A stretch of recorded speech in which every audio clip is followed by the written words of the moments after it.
New ইয়র্কের Jackson Heights থেকে আপনাদের সঙ্গে আছে আমি খালেদ মহিউদ্দিন। দর্শক, আজকের খবর শুনলে আপনাদের চোখ কপালে উঠবে। ধৈর্য ধরে শুনতে থাকুন। জামাত ইসলাম এখন বিএনপিকে এমন একটা ফাঁদে ফেলেছে, এমন একটা গর্তের কিনারে এনে ফেলেছে, বিএনপির এখন কোনো সুযোগ নাই এইখান থেকে উল্টা দিকে হাঁটার। গত বছরে যখন সোহরাওয়ার্দী উদ্যানে আমিরে জামাত সবচেয়ে গুরুত্বপূর্ণ যে কথাটি বলেছিলেন, আমরা ক্ষমতায় গেলে আমাদের এমপিরা কোনো সরকারি প্লট নেবেন না, ট্যাক্স বিহীন গাড়ি গ্রহণ করবেন না। এইটা শোনার সাথে সাথে তো বিএনপির কপালে ভাঁজ পড়ে গেছে। বিএনপির এমপিদের মানে তাদের থরথরি কম্প হয়ে গেছে। তাহলে এখন আমরা কি করব? জনগণকে তো দেখাতে হবে, অ্যাটলিস্ট জনগণের ভিতরে তাদের কাজ করতে হবে না? তখন সালাউদ্দিন আহমেদ আপনারা শুনেছেন, তিনিও ঘোষণা দিলেন, আমরা যারা এমপি মন্ত্রী আছি তারা কোনো ট্যাক্সবিহীন গাড়ি গ্রহণ করব না, আমরা কোনো সরকারি প্লটও গ্রহণ করব না। কার কথা বললেন? এটাকে বলা হচ্ছে কাউন্টার পলিটিক্স। অর্থাৎ খাইস্টা মার্কা বিরোধী দল যদি হতো তাহলে ওরাও চোর এরাও চোর, তখন ওই ভাগে যোগে চুরি করতো। এখন তো বাধ্য হয়ে তাকে এই ঘোষণা দিতে হয়েছে রে ভাই। এটা তো অল্প ঠেলায় বলে নাই। এখন একদিকে সরকারি দল যখন প্লট নেবে এবং গাড়ি নেবে ট্যাক্সবিহীন, আর অপরদিকে বিরোধী দল যখন সেটাকে অ্যাভয়েড করবে, মানুষের ভিতরে মেসেজ চলে যাবে না, পরিষ্কার মেসেজ, একেবারে সংক্রমকের মতো দ্রুত ছড়িয়ে পড়বে মানুষের ভিতরে। হ্যাঁ, তাহলে এই ঠিক আছে, দাঁড়াও আমরাও আসছি, এরকম পরিস্থিতি তৈরি হবে আর কি। আপনারা অচিরেই দেখবেন জামাত ইসলামকে খুব বেশি কাজ করতে হচ্ছে না। জামাত ইসলামের কাজ 4 ভাগের 3 ভাগ বিএনপি করে দেবে। আশ্চর্য হচ্ছেন? আশ্চর্য হবার কিছু নেই। চলেন আমরা আস্তে আস্তে একটু ভিতরে ঢুকি আর একটা একটা করে বলি। প্রথমে আমরা শুরু করি ফাহাম আব্দুল সালামের একটা উক্তি দিয়ে। আপনারা ফাহাম আব্দুল সালামকে চেনেন, মির্জা ফখরুল ইসলামের জামাই। নির্বাচনের 2 দিন পরে তিনি জামাত সম্পর্কে একটি উক্তি করেছেন। তার উক্তিটা এরকম যে বিএনপির সবচেয়ে ভাগ্য ভালো যে তারা হাসিনার মতো একটা খারাপ ভাষায় একটা গালি দিয়ে যে এই জাতীয় বিরোধী দল পায় নাই, বরং তারা এমন একটা বিরোধী দল পেয়েছে যে বিরোধী দল বাংলাদেশের সবচেয়ে আধুনিক, শিক্ষিত এবং ভদ্র, নম্রও বটে। সুতরাং এরা বিএনপিকে খুব বেশি উৎপাত করবে না, বরং তারা এমন ভাবে রাজনীতি করবে, ভদ্রভাবে রাজনীতি করবে, বিএনপি তাদের সাথে নিয়ে কাজ করতেও আরাম বোধ করবে, সুবিধা পাবে এবং ভালো কাজও দেশে হবে। তার এই কথার একটা গুরুত্ব আছে। আসলেই বিএনপি অত্যন্ত সৌভাগ্যবান। আপনারা একটু চিন্তা করুন তো, চোখ বুঝে একটু চিন্তা করুন তো, যদি জামাত ইসলাম এখন বিরোধী দলে থেকে বিএনপিকে যে নিখুঁত ভাবে হাঙ্গামা হইহুল্লোর বাদে রাষ্ট্র পরিচালনা করতে দিচ্ছে এবং ভবিষ্যতেও দিবে, ঠিক যদি জামাত ইসলাম ক্ষমতায় আসতো, বিএনপি কি এই কাজটা করতে দিত? দিত না। কি করত? বিএনপি তখন আওয়ামী লীগকে, এখন তো হয়তো ডেকে নিয়ে আসছে, বিভিন্ন জায়গায় অফিস খুলে দিচ্ছে, তখন আরো কি করত? ডেকে এনে সাথে করে বিএনপি, আওয়ামী লীগ, শাহবাগ, বাম পাড়ার যত যারা যেখানে যেটা আছে সবগুলো গর্ত থেকে বের হয়ে এসে জামাতের পিছনে উঠে পড়ে লাগতো। ফলে জামাত ইসলাম 2-3 মাসও তার জন্য ক্ষমতা কন্টিনিউ করা সো ডিফিকাল্ট হয়ে যেত। তো এইটা আমার আপনার চেয়ে আমার আল্লাহ খুব ভালো জানেন, জানেন না? আমার আল্লাহ খুব ভালো জানেন যে সম্ভব না এই মুহূর্তে তাদের হাতে ক্ষমতা দিলে তাদেরকে একেবারে চতুর্দিক থেকে ওরা একটা ছাগল হয়ে থাকবে, আর শিয়ালের দলগুলো চতুর্দিক থেকে এসে ওদেরকে ঘিরে খেয়ে ফেলবে। যার কারণে আল্লাহ বললো যে ওদের একটু দুর্বলতাও আছে, বেশ কিছু জায়গায় বেশ কিছু কমতি আছে, কিছু ঘাটতি আছে। আল্লাহ ওদেরকে সুযোগ দিলেন যে এই ক্ষমতার কাছাকাছি এনে দিলাম এবং অনেকটা দেখিয়ে দিলাম, এখন কোথায় কোথায় ঘাটতি আছে সেইগুলো বিচার বিশ্লেষণ করো, গবেষণা করো, করে এই 5টা বছর বের করো, তারপরে আগামীবার আবার জনগণের সামনে যাওয়ার জন্য, জনগণের সেবা করার জন্য প্রস্তুত হও, তখন আমি তোমাদেরকে সহযোগিতা করব, তার আগে নয়। কারণ আল্লাহ অযোগ্যকে, সে যত বড় ইমানদার হোক, যত বড় পরহেজগার হোক, যত বড় দিনদার হোক, অযোগ্য কাউকে আল্লাহ মানুষের সেবা করার দায়িত্ব দেন না। এটা আল্লাহর সুন্নত নয়। জামাত ইসলাম কিন্তু কোন রকম হই হাঙ্গামা কিচ্ছু করবে না। শুধু জুলাইয়ের আকাঙ্ক্ষা যদি বিএনপি ধারণ করে, তাহলে তাদের জন্য রাষ্ট্র পরিচালনা করা আগামী 5 বছর কোনো ব্যাপারই হবে না। এখানে বরং আওয়ামী লীগ, ইন্ডিয়া কেউ এসে কিছু করতে পারবে না। এখন বিএনপি যদি জামাত থেকে এই ফ্যাসিলিটিটুকু না নিতে পারে, এটা বিএনপির ব্যর্থতা, একান্তই ব্যর্থতা। তাদের ওই অযোগ্য মন্ত্রীদের, এমপিদের ব্যর্থতার কারণে এটি হবে। নিশ্চয় তারেক রহমান এই সুযোগটা হাতছাড়া করতে চাইবেন না। এখন এই যে বললাম জামাতের কাজ 3 ভাগের 2 ভাগ বিএনপি করে দেবে, সেটা কিভাবে? এমপি হওয়ার পরেই তারা ঘোষণা দিয়েছে যে এই এলাকায় এই যে টেম্পু স্ট্যান্ডে চাঁদাবাজি, সবজির বাজারে চাঁদাবাজি, মাছের বাজারে চাঁদাবাজি, নদীর ঘাটে চাঁদাবাজি, বালুর ঘাটে চাঁদাবাজি, এইগুলো আর চলবে না।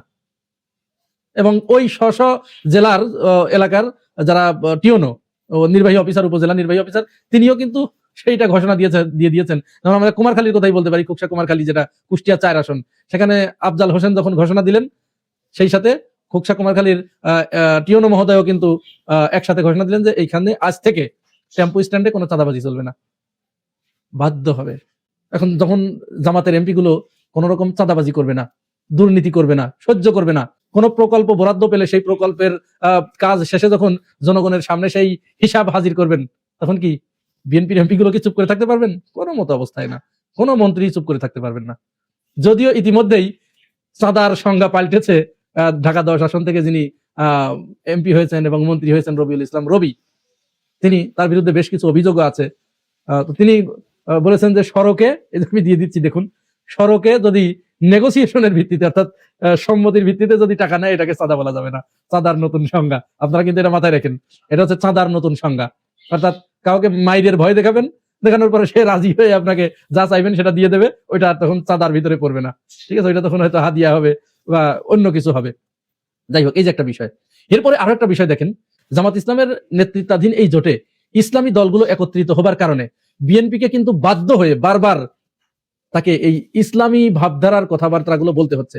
আপনারা দেখেছেন তারেক রহমানের মাথার উপরে লা ইলাহা ইল্লাল্লাহু মুহাম্মাদুর রাসূলুল্লাহ কালেমা খচিত একটা মনোগ্রাম লাগানো হয়েছে। এটি কিন্তু আগের সরকারের সময় ছিল না। এবং সালাউদ্দিন আহমেদ বারবার বলেছেন আমরা মদিনার ইসলাম চাই।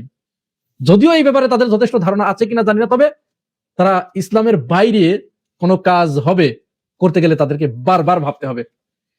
এরপরে জামাত আমির একটি কথা বলেছিলেন ওই সোহরাওয়ার্দী উদ্যানের ওই জনসভায়, এবং তারপরে বেশ কয়েক জায়গায় বলেছেন যে আমরা শাসক হতে আসি নাই, আমরা ক্ষমতা চাই না, আমরা দায়িত্বশীল হতে চাই, আমরা দায়িত্বশীল হতে এসেছি, দায়িত্ববান হতে এসেছি। সালাউদ্দিন আহমেদও দুদিন আগে ঠিক এই কথাটি বলেছেন যে আমরা ক্ষমতা নয়, আমরা দায়িত্ববান হতে এসেছি। তার মানে কি, আপনার বিরোধী দল আপনাকে সপাং সপাং করে দিয়ে আপনার পথে রাখবে। আরো একটা উদাহরণ আমি আপনাদেরকে দেই। ইসলামী দলগুলো সব একত্রিত হবার কারণে বিএনপির নেতারা দেখবেন তাদের বিভিন্ন সভা সমাবেশে, তারপরে ধর্মীয় আচার অনুষ্ঠানে তারা কিন্তু তাদের লেবাস পরিবর্তন হয়ে যাচ্ছে। তারা মাথায় টুপি দিচ্ছেন, তারা পাঞ্জাবি পরছেন। আমরা বিগত সময়ে এই জিনিসগুলো কিন্তু খুব একটা বেশি দেখি নাই। তারপরে ইফতার মাহফিলের উপরে গত কয়েক বছরে তো একেবারে অঘোষিত নিষেধাজ্ঞা আরোপ করা ছিল। এইবার দেখেন রমজান মাস শুরু হলো, তো এবার দেখেন ইফতারি মাহফিলের বাহারি আয়োজন দেখেন একেবারে শুরু হয়ে যাবে। এটি করতে বাধ্য হবে তারা, এটি তাদেরকে করতে হবে। এরপরে বিভিন্ন ইসলামী শব্দগুলো, পরিভাষাগুলো বিভিন্ন জায়গায় গিয়ে তারা ইসলামী টোনে কথাবার্তাগুলো বলছেন। এগুলো কি এমনি এমনি হয়েছে? এমনি এমনি হয় নাই। এগুলো হচ্ছে বিরোধী দলের অ্যাপ্রোচ দেখে, বিরোধী দলের কথাবার্তা দেখে। বিরোধী দল যখন এইটার পক্ষে দাঁড়িয়ে গেছে, তারপরে শপথ নিয়েছে দুইটারই, তখন তো জনগণ আচ্ছা মতো দাবরানি দিয়েছে। এরপরে সালাউদ্দিন ভাই বলেছেন যে ইসি তো আমাদেরকে ওইভাবে অ্যাপ্রোচ করে নাই। আপনারা সবাই শুনেছেন, ইসি অ্যাপ্রোচ করে নাই মানে ইসি তো বিরোধী দলের এমপিদের শপথ পড়ালেন না দুটোই, সুতরাং ইসি ওনাদের অ্যাপ্রোচ করে নাই। এটা কি মানার মতো কথা? এটা হচ্ছে উদর পিন্ডি বুদর ঘাড়ে চাপানো, নিজেকে জনগণের কাছে আপাতত একটু দায় মুক্ত করার চেষ্টা আর কি। তো এরকম আরো অনেক কিছু আপনারা দেখবেন ভবিষ্যতে। একটু শুধু অপেক্ষা করেন, দেখবেন জামাতের কাজ 3 ভাগের 2 ভাগ বিএনপির দ্বারা হয়ে যাবে, আর জামাত বাকি 1 ভাগ করবে। ভাই 1971 সাল, আজ থেকে প্রায় 55 বছর আগের ঘটনা। ভাই পৃথিবীর এমন একটা ভালো দেশ পাবে না যারা কিনা পিছনের ইতিহাসকে ধৈর্য রাখা প্রত্যেক দিন পিছনের ইতিহাসকে দর্শন করে, প্রত্যেক দিন পিছনের ইতিহাসকে দর্শন করে। বাংলাদেশ সালে এমন একটা বাটে পড়ে গেছে, বুঝছেন, জেনে না জেনে কিছু মানুষ নিজেদের সুবিধার জন্য 1971 সালটাকে এটা প্রত্যেক দিন সাল আমরা দর্শন করি। 1971 সালকে প্রত্যেক দিন সালে আমরা দর্শন করি। সিরিয়াস ভাই, মন থেকে আমি বললাম। আরে ভাই, ভিয়েতনামে এত যুদ্ধ হয়ে গেছে, ভিয়েতনামের লোকজন গিয়ে জিজ্ঞেস করে কয়দিন ভিয়েতনামের স্বাধীনতা নিয়ে ওদের আলাপ আলোচনা হয়। আরে পুরো জাপানের 2টা শহর একেবারে খানা করে দিছে আমেরিকা। জাপানের 2টা শহর হিরোশিমা নাগাসামি একেবারে তামা করে দিছে আমেরিকা। কতদিন মনে রাখছে জাপান। এখন জাপানের সাথে আমেরিকার দেখে ছোট ভাই বড় ভাই সম্পর্ক। উত্তর এই যে দেখেন, তারপর আর বহুত কাহিনী আছে, বুঝছেন, বহুত কাহিনী আছে। মেক্সিকোর সাথে আমেরিকার কি যুদ্ধ না লাগছিল, এখন দেখেন তো 2 ভাইয়ের কি সম্পর্ক। কোথায় ইতিহাস একসময় ছিল, সেই প্রয়োজনে যুদ্ধ হয়েছে, মিটপাট হয়ে গেছে, ঝামেলা শেষ। এখন 2026 সাল, এখন ওইভাবে চলতে হবে। আপনারা কি চ্যাটার এক কথা পাইছেন 1971 সালে কে কি করছিল, 1972 সালে কি করছে, এই সালা চ্যাটার সেই ওই 50 বছরের কাহিনী নিয়ে এখনো দেখি টকশো লড়ার আলোচনা। মুখটা খারাপ হয়, বুঝছেন, এখনো টকশোতে এই আলোচনা, রাস্তাঘাটে এই আলোচনা, বক্তৃতা বিবৃতি আলোচনা, সারা নতুন কিছু কয় না। এই হালা যত পলিটিশিয়ানরা আছে বাংলাদেশে নতুন কিছু কেন, সেই পুরোনো কাহিনী তো গেছে তো ভাই 1971 সালের কাহিনী। এখন বাংলাদেশের প্রধান এই পার্লামেন্টের বিরোধী দল হিসেবে জামায়াত ইসলামের একটা রেসপন্সিবিলিটি রয়েছে। তো সে স্বাভাবিকভাবে গেছে, কোন উল্লুক এক সাংবাদিক সেখানে উপস্থিত হয়েছে, গিয়ে বলতেছে এটা তো ভাই একটা নাজায়েজ কাজ করে ফেলছেন, এটা তো একটা নাজায়েজ কাজ করে ফেলছেন। শুনাই আমি আপনাকে, আপনাদের গায়ের লোম খাড়া যাবে কি কথা শোনা পর, একটু দেখাই আমি আপনাদের, দেখেন কি বলে। এবার আপনারা কি মনে করে এবার রাষ্ট্রীয় আচার হিসাবে দেখেন দেখেন প্রথম দিকে জামায়াত সাধারণত কখনো ফুল দিতে আসে না শহীদ মিনার, এবার আপনারা কি মনে করে আইলেন? এবার রাষ্ট্রীয় আচার হিসাবে এটা আমার দায়িত্ব, বিরোধী দলীয় নেতা হিসেবে Right, আসতে হবে আমার right. নিজেদেরকে নিয়ে, তাই আমি এসেছি। এখনো কি জামাত এটা না জায়েজ মনে করে? আপনি এই প্রশ্ন কেন আজকে করছেন? এই ধরনের একটা পবিত্র মুহূর্তে এই ধরনের প্রশ্ন না করাই ভালো। জি, আচ্ছা, জামায়াত ইসলামের আমিরের এই ধরনের উত্তর দেখে অনেকে বলছেন জামায়াত ইসলামের আমির খেপে গেছেন। এই ভদ্রলোক খেপেন এইসব হিসাবে ভিডিওটা বারবার দেখেছি। উনি খুব ঠান্ডা মাথায় আমি বলেছেন যে সবসময় সব প্রশ্ন করতে নেই, বুঝছেন, এইসব বিতর্কিত প্রশ্ন এড়িয়ে চলেন, একটা রাষ্ট্রীয় অনুষ্ঠানে আসছে, এটাকে সম্মান জানাই আমরা সবাই। অত্যন্ত ভদ্রলোক, বিনয়ের সাথে উত্তর দিয়ে উনি স্কিপ করে গেছেন। অনেকে বলতে খেপে না, খেপে উনি নাই। তো যাই হোক ভাই, যেটা আমি বলছিলাম, তো এই ধরনের প্রশ্ন করে একটা মানুষকে বিব্রত করা, বুঝছেন, বিব্রত করা, একটা দলকে বিব্রত করা, একটা কঠিন পরিস্থিতির মধ্যে ফেলা, এগুলি ঠিক না ভাই। 1971 সালকে যা করার, ধর্ষণ করা করছেন 55 বছর ধরে, আসেন এই 2026 সালের এই ফেব্রুয়ারি মাসের 21 তারিখ থেকে সবাই আমরা সংবিধানের উপর হাত রেখে কসম খাই, বুঝছেন। আর আমরা স্বাধীনতাকে ওই ধর্ষণ মোষণ করা তখন ওটা বাদ দেন, ওইটার জায়গা আছে, ওটার মতো ছাইরা দেন রে ভাই, বুঝছি তো, হয়েছিল আমাদের একটা স্বাধীনতা যুদ্ধ, মনে আছে, যা মনে আছে, বুঝছেন। এইগুলো ছাইরা ভালো হয়ে যান। আগামীতে বাংলাদেশ কি করবে সেটা নিয়ে চিন্তা করেন মিয়া। পাশের দেশ ইন্ডিয়াতে AI নিয়ে সামিট হইতেছে মিয়া, কে কি আর্টিফিশিয়াল ইন্টেলিজেন্স দিয়ে কে কি বানাইছে সেগুলি নিয়ে কঠিন প্রদর্শনী হইতেছে। কেউ কুত্তা বানাইছে, কেউ ড্রোন বানাইছে, কেউ বাঘ বানাইছে, কেউ কাজের বুয়া বানাইছে, ওই যে রোবট কাজের বুয়া। আমার বাড়িতেও একটা আছে মিয়া, সিরিয়াস। আপনার ভাবি কিন্তু ঘর বাড়ি ঝাড়ু দেয় না ইদানিং, বুঝছেন। আপনার ভাবি ওই কিছুদিন আগে গোসা করে কইতেছে যে তুমি আমার একটা রোবট এই আইনা দাও, কাজের বুয়া আইনা দাও। মানে কাজের বুয়া আইনা করে দিব, আমেরিকাতে তো কাজের বুয়া নাই, তা আমি একটা রোবট আইনা দিয়েছি। সেটা রোবটটা এমন সুন্দর রোবট, ওইটা ঘর ঝাড়ু দেয়, ঘর মুছে, ঘর উভার মারে, অটোমেটিক ছাইরা দেবেন, ঘরে কোনা কানার পুরো ম্যাপ এই রোবটের মধ্যে আছে, বুঝছেন। তো এই সব বানায় ফেলাইছে পাশের দেশে। তার আপনারা আছেন ওই গোড়ার ডেমের 1971 সালের ওই লইয়া, বুঝছেন। ওই কাহিনী চিন্তা আপনারা বাদ দেন, আসেন মিলেমিশে কাম কাজ করি, বুঝছেন। আশেপাশের দেশ থেকে ভালো কিছু শিখেন, বুঝছেন। এগুলো দিয়ে তো জীবন চলবে না, এগুলো দিয়ে লাইফ চলবে না। 20 কোটি মানুষের দায়িত্ব আপনারা দিচ্ছেন। রাজনৈতিক দল হিসেবে জামায়াত ইসলামের যেমন দায়িত্ব রয়েছে, বিরোধী দল হিসেবে সরকারি যারা বিএনপি নামক দলটা যারা ক্ষমতা রয়েছেন তাদেরও রয়েছে ভাই। আপনারা নিজেরা লাগালাগি করবেন, বহুত টাইম আপনারা পাবেন, বুঝছেন। কিন্তু এই মানুষের 20 কোটি মানুষের কেমনে খাওয়াবেন, কেমনে তাদের ভালো মন্দ হবে, এগুলো নিয়ে কাম করে। আর যে লুচ্চা শালা সাংবাদিকের প্রশ্নটা করছে, একটু দেখার খুব ইচ্ছা ছিল, ভিডিও ক্যামেরা আমি দেখিনি।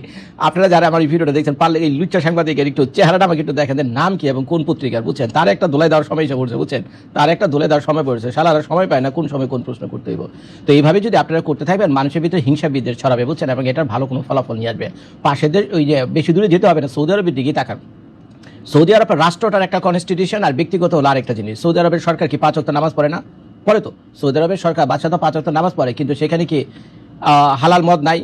সেখানে কি হালাল মদ নাই? সেখানে কি নাইট ক্লাব নাই? যদিও হালাল নাম দিচ্ছে, নাইট ক্লাব, মদ সবকিছু আছে, কিন্তু রাষ্ট্র পরিচালনার জন্য এগুলো থাকতে হয়। একটা রাষ্ট্রের ভিতরে হিন্দু থাকবে, বৌদ্ধ থাকবে, খ্রিস্টান থাকবে, বিভিন্ন ডিপ্লোমেটের লোকজন থাকবে, বিভিন্ন দেশের লোকজন সেই দেশে বেড়াতে আসবে। আপনারা যদি এই ধরনের কট্টর অবস্থানে যান, যে ছাগল এই প্রশ্নটা করছে যে নাজায়েজ মডেল করেন কেন এই ফুল দেওয়াটাকে, তো তাদের আমি বলতেছি, কারণ এই জামায়াত ইসলাম একটা রাষ্ট্রের অংশ।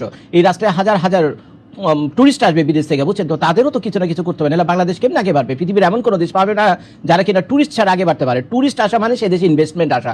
যে দেশে টুরিস্ট নাই সে দেশে ইনভেস্টমেন্টও নাই। পৃথিবীর একটা উদাহরণ দেখান তো, কোন দেশে ইনভেস্টমেন্ট আছে কিন্তু টুরিস্ট নাই? যে দেশে টুরিস্টের আনাগোনা শুরু হবে সেই দেশে ইনভেস্টমেন্টও শুরু হবে। সৌদি আরব, কাতার, তারপরে ওই যে আর ওমান, এই যে দেশগুলো এখন এত হয়ে গেছে, ফ্লেক্সিবল হয়ে গেছে কেন টুরিস্টদের জন্য জানেন? কারণ তারা তাদের বিদেশি ইনভেস্টমেন্ট আনার জন্য টুরিস্টদের পথ করে দিয়েছে। এই যে আমেরিকান পাসপোর্টে সৌদি আরবে পোর্ট এন্ট্রি ভিসা, এখন জানেন আপনারা, আমি 90 দিন পর্যন্ত সৌদি আরবে থাকতে পারবো, আমার কোনো ভিসা টিসা লাগবে না। এগুলো ভাই 5 বছর আগেও ছিল না। এই বাদশাহ সালমান এগুলো সব খুলে দিতেছে মানুষের টুরিস্টের আনাগোনার জন্য। আর বাংলাদেশের জন্য, বাংলাদেশের ইনভেস্টমেন্ট আনতে হলে, এই টুরিস্টকে আকর্ষণ করতে হলে আপনাদের এই ধরনের ফ্লেক্সিবিলিটি আনতে হবে নিজেদের মধ্যে। তো জামায়াত ইসলাম খুব ইন্টেলিজেন্ট একটা দল ভাই, তাদের একটা দায়িত্ব রয়েছে। ভুকানাঙ্গা কাঙ্গাল 18 কোটি 20 কোটি মানুষ এদের দিকে তাকিয়ে রয়েছে। তো যে কারণে তারা সেখানে গেছে, বা কিছুটা কম্প্রোমাইজ তাদেরকে করতে হয়েছে, কিছুটা রিফর্ম করতে হয়েছে। আর শালায় লুচ্চা সাংবাদিক করতে গেছে, করতে গিয়ে এইসব প্রশ্ন করে মানুষের ভিতরে মানে হিংসা ঢুকে দেয়, বুঝছেন। মানুষের ভিতরে একটা হিংসা ঢুকে দেয়, একটা বিতর্কের মধ্যে ফেলে দেয়। এইসব করলে কি হবে জানেন? যারা ভালো কিছু করতে চায় তারাও ভালো কাজ করার আগে 10 পা পিছ হবে, বুঝছেন। আজকে যদি জামায়াত ইসলামী সেখানে না যেত ফুল দেওয়ার জন্য, তাহলে কোন এই চিরাটি দিতে পারতেন? কিছু করতে পারতেন না, দিলে নাও দিতে পারতো। কিন্তু বেচারারা তো তাদের নিজেদের ভিতরে রিফর্ম আনছে রাষ্ট্রের প্রয়োজনে, তাই না? যে আমরা সবাই আসো একসাথে কাজ করি, এটা তো ভাই একটা ইউনিটি লক্ষণ। খুব ভালো একটা কাজ করছে জামায়াত। আর এইটার ভিতরে আপনারা মেয়ে 20 ছড়া দিয়েছেন। তো যাই হোক, যে হালা এই নিউজটা করছে, যেটা দেখালাম, আপনি পারলে ওর চেহারা খুমাটা আমাকে একটু দেখেন, বুঝছেন, ওর খুমাটা আমাকে একটু দেখেন। ভিডিওটা দেখার জন্য সবাইকে ধন্যবাদ। আসসালামু আলাইকুম।